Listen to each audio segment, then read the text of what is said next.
Kaya ang suri ng sistema upang ika'y lituhin. Pero ako, gagamitin ko ito sa landas ng katotohanan. Sa mga hunas ako'y makikipagsabayan. Isaksak nyo sa isip to kung lahat tayo'y may angking talino. Wala na lamang, wala na rin magkahari-harian sa mundo. Salamat sa mga peeps na nag-share ng kanilang opinion tungkol sa pagbubuo ng PC. Ang dami kong natutunan sa inyo. At syempre salamat din sa English Alice dahil sinagal niya ituro sa akin ang bawat pyesa ng PC para matiyak na best sa pinaka-affordable price ang makukuha kong pyesa. Sobrang dami ng pinuntahan kong computer store pero dito ko lang nakita ang lahat ng kailangan ko sa EasyPC. By the way, hindi ako endorser ng EasyPC pero EasyPC, baka naman meron din para sa mga PC ka.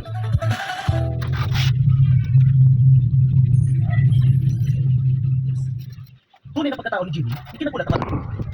So Jimmy, yan pala yan. Isang nakakagulat sa viral download issue sa pagitan ng lead driver na si Yana Botagag at driver ng pickup truck ang gumulutang sa netizen. Pinatunayan nito na ang taong nakakaroon natin ordinary lang, siya pa pala hindi natin dapat pinamaligid. Matagal na nag-viral ang video kung saan, makikita galit na galit si Yana matapos umalit ang muntik masabi ni Sir Jimmy. Ayon kay Yana, hindi ko tumitingin sa paligid at gumagamit ang side mirror at signal light si Sir Jimmy. Dahil sa inis, kaya pinakuya niya si Sir Jimmy at pinagbumula pa niya ito.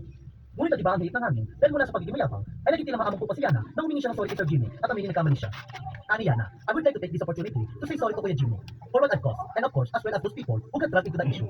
Sorry din po sa citizen of Sambayan, the radio community, especially the upper community. This issue is all on me. Hindi lang si mama eh. Ikinit din ni Yana na natututo pa lamang siya at aminado siya nag-lecture sa kanya ang insidente. Nangako siya magiging mas mahinao siya sa susunod lalo na sa kalsada. Ani niya, makikinig daw siya ngayon sa payo ng kanyang mga ate at kuya. Humingi rin siya ng paumanhin sa lahat na naapektuhan at nasangkot sa issue. Ani Yana, I'm still learning. This one especially the hard way. I promise to be more patient next time, especially on the road. And I listen to my ate. Kumusta ka na, sir? Hindi ako si Paulon. Hindi rin ako si Pipi Singakala. At hindi ako si Iyaw. Ako lang naman si Garawi. Ako ng Pilipino na may ganyang pangalan. Yun eh. May mga nagtatanong kasi sa akin, bakit daw ako bumili ng pagkamahal-mahal na PC? Oh wait, kung papapogi muna ako, sugi ako sa tatlong yan eh. Tanggalin natin ang eyebags, pakinisin ang mukha, patangusin ang ilong, ay huwag na lang pala. Okay na yan.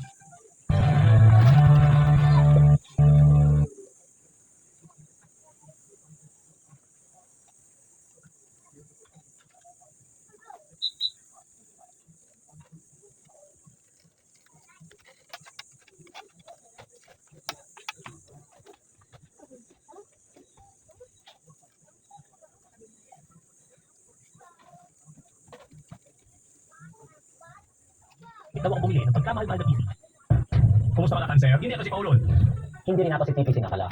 At hindi ako si Iyaw. Ako lang naman si Garawi. Ako ng Pilipino na may ganyang pangalan. Yun eh. May mga